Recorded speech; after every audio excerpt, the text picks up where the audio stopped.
Preppers, survivalists. For about 30 years now, I've been planning for other people so they can go off grid. I generally plan it on a 5-year basis, so they have enough supplies to live completely separate from the rest of humanity for at least 5 years. Now, it makes no difference if you fear alien invasion, zombie attack, global viral outbreak, nukes or rising sea levels. Your response, your prepping, is all well and good, but you have to mitigate your expectations with your resources. You also have to consider that those most at risk are not the poor. You might think that they are, but they're not. They don't have enough worth stealing. Not really. Not when you consider the upper middle classes. They are the ones who are first to be targeted. The true upper classes, they'll have their own armed security. Now, your upper middle classes, your lawyers, your barristers, your solicitors, your people who think they are protected. They have a reinforced steel door protecting them. You can go to a shop and hire a consaw. It's short for concrete saw. It's like a chainsaw, but it has a rotary blade. You can hire it for £20 and it will cut through concrete. Doesn't matter if your glass is reinforced steel, if your door is reinforced steel. How much metal do you have protecting you in your wall? 5 minutes? It will cut straight through. You live in a walled, gated community. Well, if somebody gets a ladder, they can climb over the wall. You have paid security, but are you paying them enough to protect you? Or will they simply, if they see a zombie horde approaching, give up and go home and protect their own family? You have a moat. Well, people can get a boat or they can swim. There's quite a few dinghies around at the moment. You live in a castle. Well, with a £20 drone and a 2-litre bottle filled with petrol, I can fly it up and drop it down through your chimney. It's amazing how much a petrol bomb can encompass a room. You have a bunker. Actually, what you have is a crypt. You've buried yourself alive. All someone has to do is crap on your air vent, park on the door. You're buried alive. But all of these things have two very simple flaws. First of all, people have difficulty keeping it secret. And your water supply, trying to keep it not being contaminated is also a bit of an issue.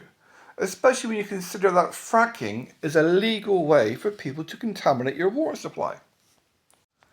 It is an ever increasingly common thing that salt is contaminating people's water supplies. This is from fracking, which is allowed to be done in everywhere except for those who do the fracking in their own country. In Britain, for example, it is controlled by Irish companies, but they're not allowed to frack in Ireland. The easiest, most viable way, if you have the money, is to buy an island. But there are things you have to consider. Are you allowed to live on the island? Have you done your preparation to get to it should the world go tits up? Do you have your grab bag at hand? Do you have a way to get to it? Also, are you allowed to live on it? Because if you buy an island, for example, in the Mull of Kintyre, you're not allowed to build on it, create anything, or even put a tent up. So you have to be aware of what area you're going to. You also have to bear in mind, are you buying something that isn't in an area that has resources somebody else might want? Gas, oil, for example. If these people are quite happy to exterminate an entire country for their oil, do you think they're going to care about you on your island? There is another option you have if you have the connections, resources to do so, and that is to have your island removed from Google Maps. Otherwise, you might find somebody doing a little search, seeing an island and trying to claim it for themselves. A good example of this is people rely too much on technology for information rather than memory. For example, there are 18 fortress islands off the south coast of Britain. Unless you look at Google. If you look at Google, there are none. One of them I nearly bought about 8 years ago for £500,000. It was fully kitted out with a leisure centre and conference hall, And now none of these islands exist, if you go by Google. You can get things removed from Google, you just have to pay. One last thought on this. An example of what not to do.